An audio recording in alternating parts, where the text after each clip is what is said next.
At this time, we're back. Eric Tassone here, joined by Dave. Dave and I used to cross paths in the education space. Dave, you're outside of the education space now. Give folks a scoop on where you're working at these days. Yeah. So I've shifted into healthcare. I'm working at a mental health agency. Actually, we're based out of Los Angeles, and our focus is specifically on serving clients navigating the criminal justice system. So it's folks who are coming out of incarceration, folks who are in some cases being diverted pre-sentencing. And we typically are, supporting those clients. They're often navigating substance abuse challenges as well. In some cases, homelessness. Hmm. So the goal is, certainly limiting recidivism, getting these folks some opportunities to contribute to society after they've navigated some of the criminal justice challenges. And then, as you were thinking about making that switch, that pivot, what were some priorities for you as you're looking for new opportunities? What kind of things ended up being the main reason you ended up where you're at? Yeah, it actually dates back to my teaching experience. Oh, okay. So I did teach for America in New Haven, Connecticut, a long time ago, and I was working in an alternative high school there. So teaching 10th and 11th grade English, about 60 kids in the total school. But all the kids were either indefinitely suspended or expelled from two of the larger high schools in New Haven, or were coming out of incarceration. So really learned kind of the challenges that are happening in inner city for youth. Was able to build some strong relationships with students who were navigating the justice system themselves.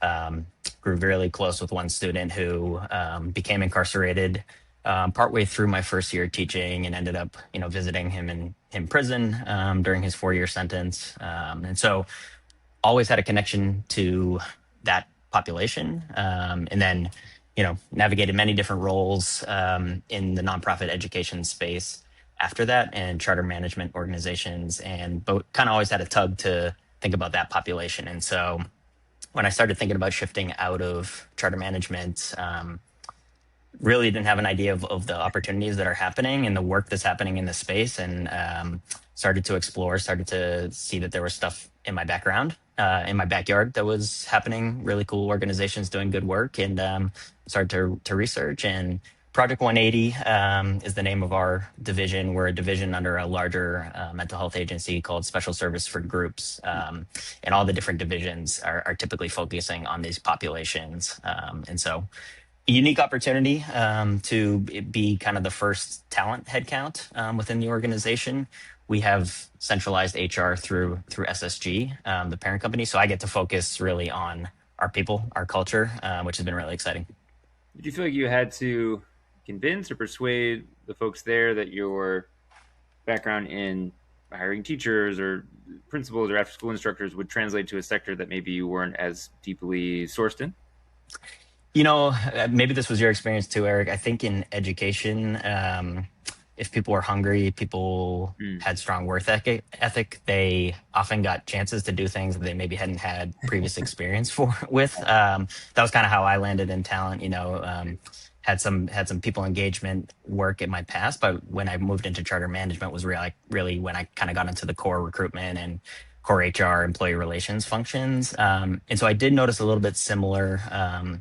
In this other sector, still in the nonprofit space, but kind of people who are passionate, people who are connected to the mission, being able to bring some relevant skill sets. Certainly, I do think on the recruitment side, I am in this tough job market, still seeing a lot of candidates who are kind of going with that spray and pray application approach, and may not be prepared for roles that they are applying for, but they're putting themselves out there. And I think you still have to have, some of the still need to meet some of those essential requirements, but did see some similarities with education, where kind of willing to give some time and grace to people who are learning a new sector. And then in a given, I don't know if you have a recruitment season or if it's pretty much a 12-month cycle, but like how many different roles are you hiring for in a given 12-month period? Yeah, that was one definitely big change. So, the recruitment cycle Yeah. for schools, pretty fixed, and you're aiming for those numbers for the new school year. We're hiring kind of throughout the course of the year, and we ramp up really kind of specific on program needs. So Mm. within P180, we have different programs that provide different services.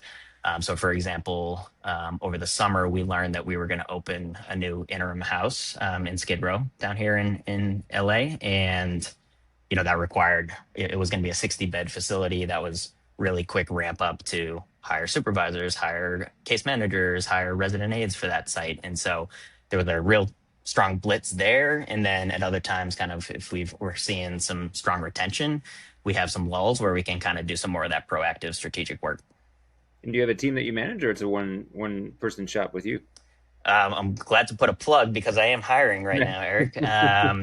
We're a two-person team right now. I have a great team member who's focused on really the recruitment and onboarding side of the house right now. And so I've been spending a lot of my time on employee relations, supporting our current employee base, and am looking for kind of partner in crime on that. And so it's going to be a manager of people experience role. Gets to be in the weeds, working really alongside our staff members and trying to highlight great things about this work and making the employee experience as great as possible. And I think at end of scale, we're about a 300 employee division. We'll have a 4-person people and culture team. So probably will be fully staffed, I'd say, in the next 10, 12 months. Nice. And you mentioned candidates who are turning in applications potentially for roles they may or may not be qualified for, and I wonder if some of that is the ease of AI making it not too difficult to adapt cover letters or resumes or this or that. Yeah. What ways are you thinking about AI from a candidate standpoint, and are y'all using any AI tools right now from your side of the house? Yeah, yeah. From a candidate perspective, I'm a little worried about AI slop. So some of the applications that we're seeing come in, we recognize and we're using AI, and we recognize that candidates are using it, and it's beneficial for candidates to help them apply to lots of roles as efficiently as possible. But I think people are getting a little careless in the use of it. And so an example was we had an application come in recently that you could tell that it was kind of the copy and paste from Gemini or ChatGPT, including that prompt that they give you at the end of, would you like me to turn this into a deck for you? And so would just encourage people like, I think hiring managers, organizations, they know that AI is out there, but being thoughtful, making sure that your voice, your perspectives are really reflected in there, and that it's a partner tool, but it's not the solution. It's not the answer giver for any process. And then on our side, trying to just use it a little bit as a thought partner. There are some interesting things happening in AI in the healthcare space. So one thing that's fairly new that we're going to pilot is it can be a pretty time intensive activity for our therapists and our case managers to actually document their services. So they have to provide notes. That's a billing requirement. It's a piece of all of our contracts with the county, and you can provide that service and spend 30 minutes writing a good note to document what you did there. And so with AI, there are tools that are coming up that is would allow you to kind of record that service with the client, and then it is going to help you craft that note. And so I think the other thing I'm thinking about with AI is just the pace of change and change management. So with education, I hope certainly in this line of work, like people are always going to be necessary. It's a human services work, but where can AI help support people to do their jobs more efficiently, maybe serve more students, serve more clients? But on the flip side of that is AI moves so quickly that the change can move so quickly. And so with our employee base, we have folks who are 20 years old up to 72 years old, and kind of picking up that pace of AI and the change is something that we're going to be pretty delicate about. Yeah, that's well said. Well, you mentioned you're hiring. Give folks a quick scoop on where they can find that role or find that org in general if they want to be a part of working with you. Yeah, our website is project180la.com.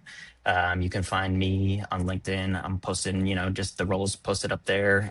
Eager to connect with folks who are interested in this work, whether for this role or any position. We hire a bunch of case managers, a bunch of therapists. We're looking for leadership roles here and there. We have, in the near future, we'll be adding one additional position to our executive leadership team, which will be on the operation strategy side of the house. So yeah, would love to connect with people and stay tuned on that.